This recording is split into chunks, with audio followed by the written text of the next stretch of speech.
अस्सलाम वालेकुम नाज़रीन, कैसे हैं आप? उम्मीद है आप खैरियत से होंगे। नाज़रीन, आज की वीडियो में हम रीडिंग रिलेटेड कुछ सेंटेंस सीखेंगे। इसको सीख के आप अपनी इंग्लिश इंप्रूव कर सकते हैं। तो चलिए शुरू करते हैं। There is a marriage proposal for me. मेरे लिए एक रिश्ता आया है। What does the boy do? लड़का क्या करता है? Have you got a wedding card printed? क्या आपके पास शादी का छपा कार्ड है? How many sweets have you bought for a wedding? आपने शादी के लिए कितने सूट खरीदे हैं? Where have you arrange for the guest to stay? तुमने मेहमानों के रुकने के लिए इंतज़ाम कहाँ किया है? We have already booked a marriage hall. हमने पहले ही शादी हॉल ले लिया है। Go and get the sweets. जाओ और मिठाई ले आओ।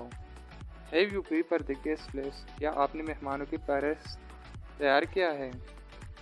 दोस्तों, आज की वीडियो में इतना ही काफ़ी है। अगर आपको वीडियो पसंद आए तो प्लीज़ इस वीडियो को लाइक करें, चैनल को सब्सक्राइब करें और साथ दिए गए बेल आइकन बटन को भी प्रेस करें ताकि आपको हमारी नई आने वाली वीडियो बर वक्त मिल सके।